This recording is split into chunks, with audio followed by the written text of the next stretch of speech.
Have you ever noticed that when the weather changes, especially between summer and winter, the fall type area, spring type area, your guitar actually plays a little different? A lot of people think that that's caused by a setup issue or something. And truly, what we're going to be covering today will explain a lot of what's going on there. Today, we're going to be talking about truss rods. We did a couple of videos on nuts and action and intonation, but one of the key parts of getting a guitar to play correctly is the neck relief. So let's get to it. I'm John, you're watching Smoke Eater Guitars. All right, so what we got here, got a nice little telly. Really good guitar, but very typical when it comes to what we're going to find on a truss rod. So let me explain a little bit of what a truss rod looks like. In the center of this rod, underneath this wood, underneath this slab of fretboard, there's going to be a rod that's installed, and that rod comes down to some kind of connecting point down here, and there's an adjustment point up here. That you can think of a truss rod kind of like the backbone of your guitar neck. All right. So what it will actually do is its main purpose in life, what it's designed to do is counteract the tension that the springs bring to that slab of wood. So think of a bow and arrow as an example. That wood is straight until you put that string on there and start putting tension on it, and then it bends that bow into kind of like a C shape. Well, the same thing can happen to your neck because of the tension from these strings. So what a truss rod does is it tries to keep your neck as straight as possible.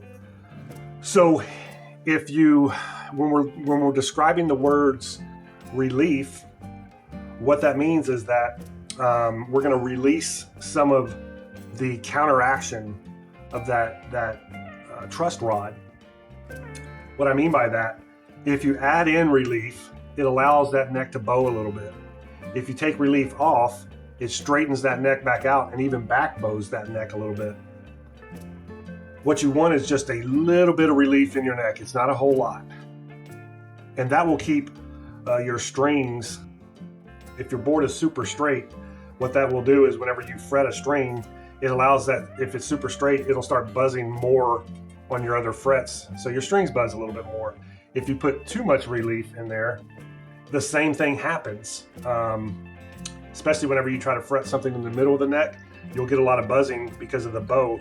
You get a lot of buzzing here. If you have back bow where it's actually the center of the neck is closer to the strings than the edge, what happens there is you get a lot of buzzing here, because when you fret here, because this part of the neck is higher, you get buzzing here.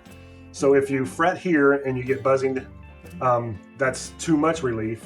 If you fret here and you're getting buzzing, that's not enough relief.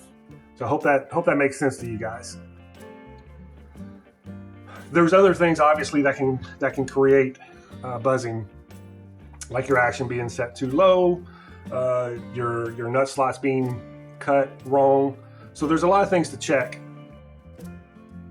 But typically, like I mentioned at the beginning of the video, is that weather has a lot to do with this. The change of seasons, the change in humidity. Winter is typically a lot drier because cold air is dry. Where summertime humidity, especially down in the coastal areas or any wetland areas, you get a lot more humidity during the summer because the sun and the heat evaporates that water into the air, so the air becomes more humid. So that affects that neck a lot. So we're going to talk about an electric guitar real quick. Talk about a little bit about how we actually set that intonation and go through that process, how to measure it properly and everything. So that was kind of the understanding part of the truss rod. I hope you guys got a kind of an idea of what we're talking about.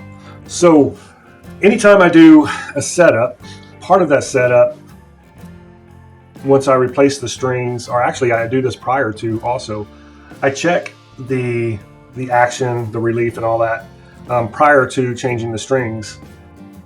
And then I check it again afterwards. And then afterwards is kind of when I start making those adjustments if needed. So let's go through the process of just checking the relief on this neck.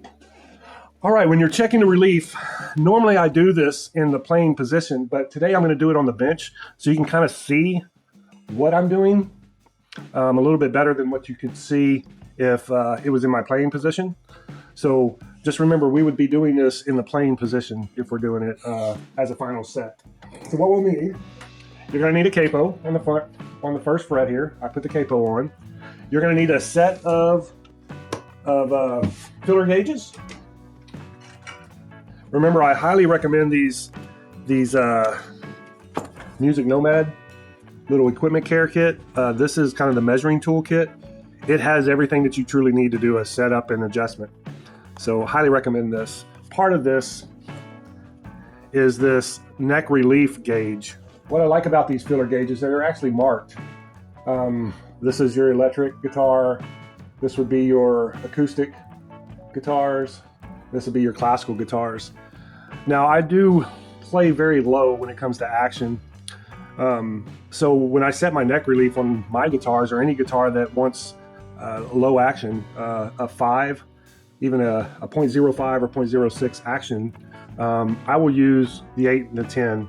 And I'll get it somewhere between those 0.008 and 0.010. I call those 8 and 10s. So that's what we're going to be utilizing today is this. So when we check this, I'm going to start off with my 10 first. So we capo the first fret right here.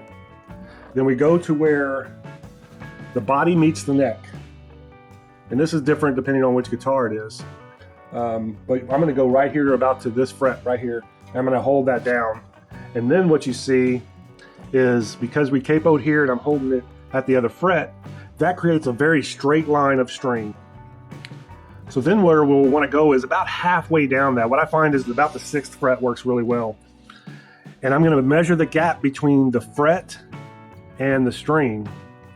And it should be right around there. These are kind of hard unless you're wearing kind of magnifying glasses. They're kind of hard to tell by sight.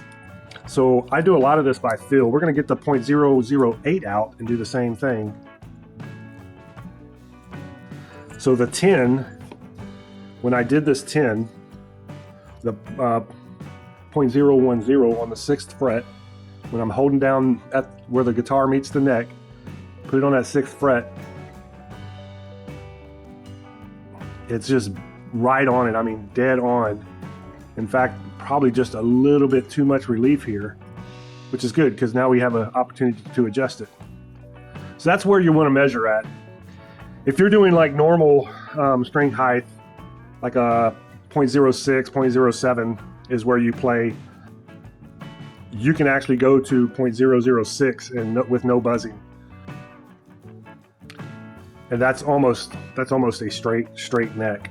When you play a little lower, you want a little bit more relief. So I want it at 0.010, and we're just, I mean, very, very close to that already. But we're going to adjust that down to that. So what I'm going to do is I'm going to leave this open to the where I want it to, and we're going to take a look at how to adjust the neck relief. So inside, if you have a walnut type or end of a neck that you see a hole at the end, inside that hole there is an Allen wrench or an Allen head. Try to get it to where you guys can see it. Pull a little bit closer. Boy, it's going to be hard to get with this camera stand. There's an Allen head in there. You can barely see it about right there. There's an Allen head in there. So, as I said before, if you want more relief, you have to loosen up the rod. The tighter you get the rod, the straighter it tries to make that neck. There we go. So that size was a 3/16 Allen wrench. We'll set this. So if we have to give this a little bit more or straighten it up because our gap is too big, we need to straighten it up, then we need to tighten it because remember when you tighten a truss rod, it makes your neck straighter. If you loosen a truss rod, it allows the strings to kind of give it that natural arch. we have a little bit too much arch right now, a little bit too much bow in there. So we want to straighten it out to close that gap a little bit. When we're doing any kind of work with the truss rod, if you're going to have to turn it quite a bit, like a whole turn, you would loosen up the strings. We're not having to go a whole turn or anything. When we're just adjusting after the strings are on and we just need to make some minor tweaks, you can leave those strings completely in tune like they are. And we're going to only turn it about 1/8 to 1/4 of a turn. So how I measure that is if it's straight up like this and I turn it from 12 o'clock to 3 o'clock, that's 1/4 of a turn. If I take it from 12 o'clock to about 1:30, that's 1/8 of a turn. So I know we are just sitting right there on the gap. So I'm going to tighten this truss rod because I'm trying to close the gap. I'm going to tighten the truss rod just 1/8 of a turn. So I'm going to go from about 1 o'clock or noon to about 1:30. Sometimes these are hard to turn, so I use a little helper here. It's about 1:30 right there. So then let's put our capo back on.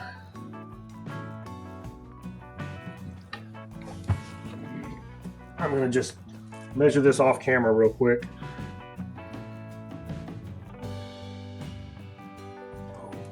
Just that 1/8 of a turn absolutely corrected that gap that we had. Remember, we were just looking at a small gap. So with the capo on the first fret, I'm going to come over to where the body meets the neck, hold down that fret. That gives me my straight line to measure the bow against. I go to the 6th fret. And as I push that through there, I could barely feel it rubbing. So I know I'm right on that gap. If you do this and you press down on your guitar neck, you got your capo on, go to the 6th fret, you see I could see that string lift a little bit? That means I know that that gap needs to be, that truss rod needs to be given a little bit of relief, which means we're going to take a little tension off the truss rod to make it smaller. But as you can see, when I do it with the 0.010, which is because I like low relief, that seems to work out good for me, or low action, that seems to work out good for me. When I go to that 6th fret,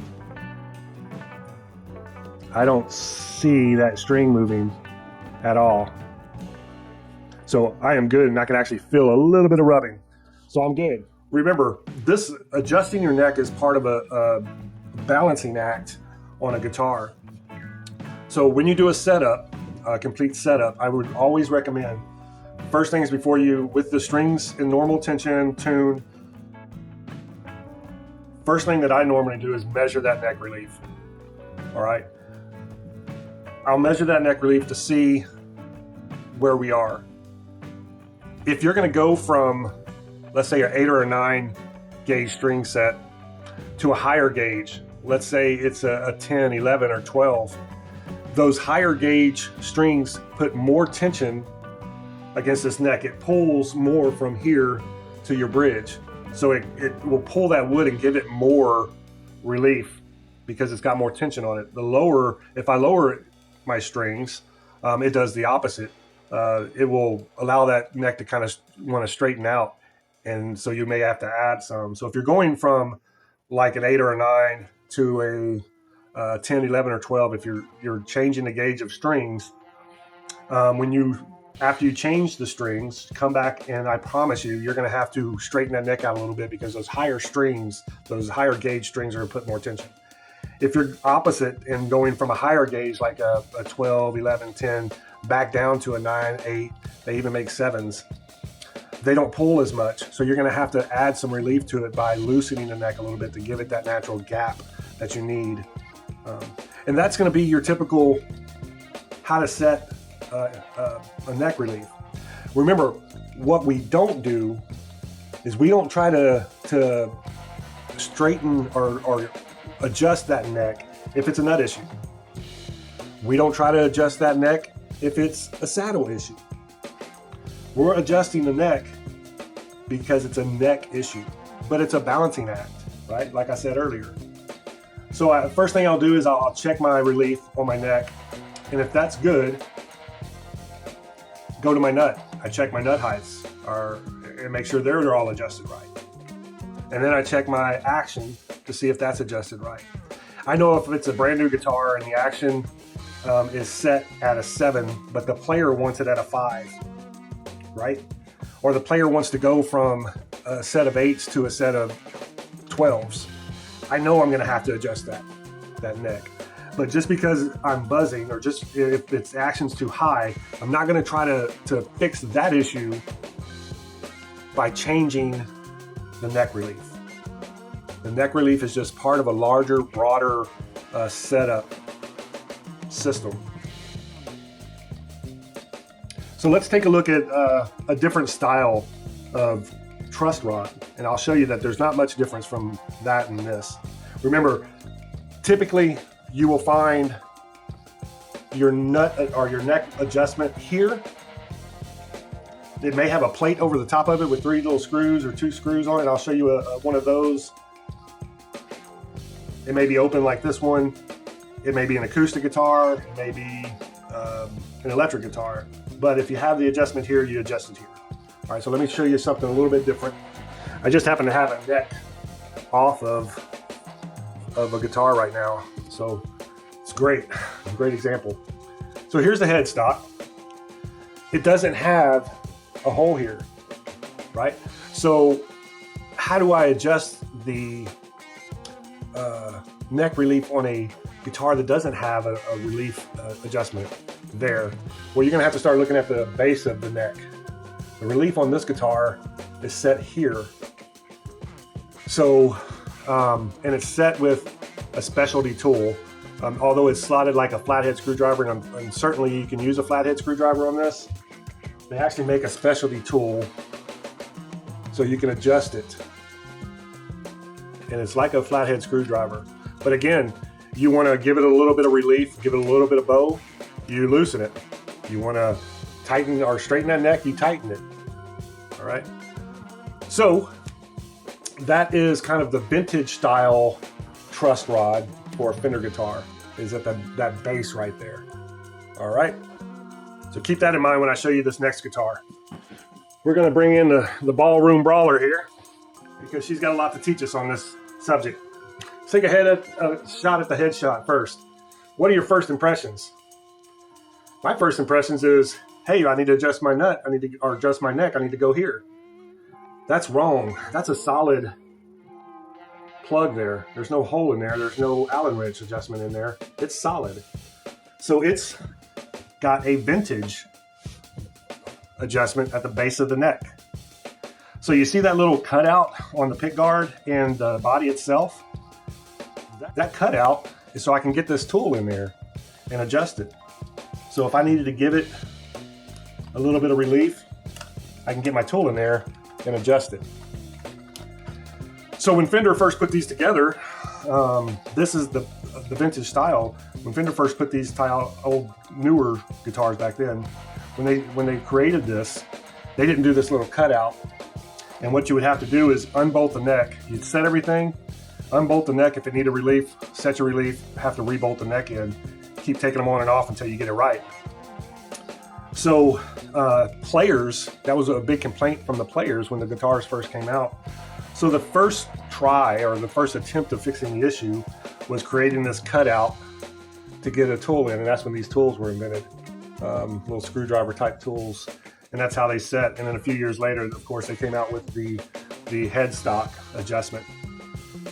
So if you don't have a headstock adjustment, you got a vintage style Fender guitar, you have to set that neck relief through here. If you don't have that cutout, you're gonna have to unbolt that neck and move it. If that's the case, if you have a vintage guitar that doesn't have the cutout and you know the neck relief is set here, I would recommend you take that to a tech. You can do it, absolutely, and I've seen videos online of people doing it, and there's different thoughts about how to do that. To me, it's a little bit more advanced than what you should be doing at home. So, because when you take the neck off to set that, resetting the neck isn't just tightening up screws. It's a lot more to it. And you could really mess up the alignment of the neck if you don't know what you're doing. So if that's the type you do and you need to set your relief, maybe take that to a tech. All right, let me show you a different style. This is an EVH. It does not have a neck relief at the headstock, right? There's a lot going on this headstock, but neck relief adjustment screw is not there. This is a system that works really well. It has a wheel right here. Move the string so you can see it. That wheel has a rod that you go in there and you can adjust that rod back and forth. I really like this system because A, it's easy to get to. B, it doesn't allow the player or the tech to go past turning it about a quarter turn at a time. So I like this system very much. I wish this was more typical than what it is. But you look at some Ibanez, you look at some higher end guitars, they utilize this. And I will tell you, this is no different than the vintage system. It just has a different head on it. That's all it is to it. It still works exactly the same. So setting neck relief on this one, again, if you loosen it, you allow that strings to affect that neck a little bit more. If you tighten it, the truss rod takes over and it straightens that neck. So if you have too much of a gap, you tighten it. Too little of a gap, you loosen it. All right, so let me show you one more time. So let's look at an acoustic guitar. This is a Taylor. Its neck relief is set very similar to the first one we looked at. The adjustment on it is underneath this plate. So if you see a guitar that has a truss rod plate on it, is what that's called, you know that you need to just simply take that plate off to get to your adjustment screw or bolt or Allen head. All right, but an acoustic guitar will be, the neck relief is set exactly like an electric guitar. The effects on an acoustic guitar, whether we're talking about weather, humidity, heat and cold, all those other things, tend to affect acoustic guitars a little bit more than electric. Here's another beautiful acoustic guitar.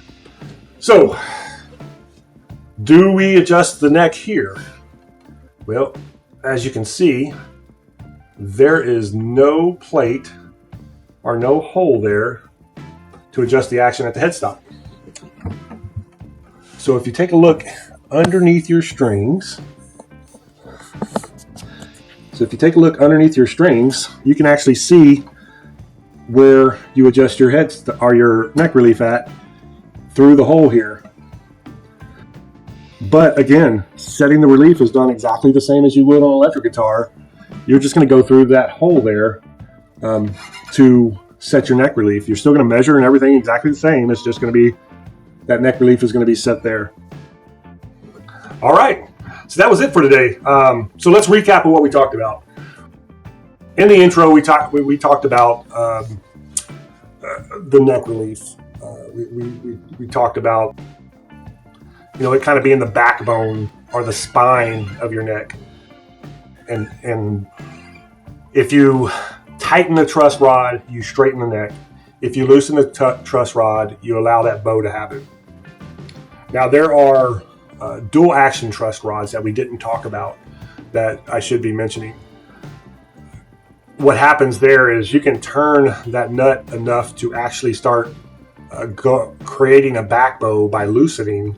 But once you get to a certain point, it starts acting as if you were tightening. They work good. Typically, you don't need a dual action. A single action is basically all you need. So I think you got a pretty good understanding of a truss rod. I'm hoping you do. We talked about when to adjust the truss rod. If you're going to from summer to winter, I know in Texas where I'm at, we don't really get spring and fall. So that all can affect your neck relief because wood does move a little bit. It's humidity level that really affects that wood more than the heat and cold. So if I'm going to take my guitar from my climate controlled room in my house and I go out to the lake to play for friends, it goes from a controlled humidity to a high humidity back to a controlled humidity, and that can all affect. So that's a good time to change that. Anytime you're going to do a setup on a guitar, measure, check, readjust, you should be good.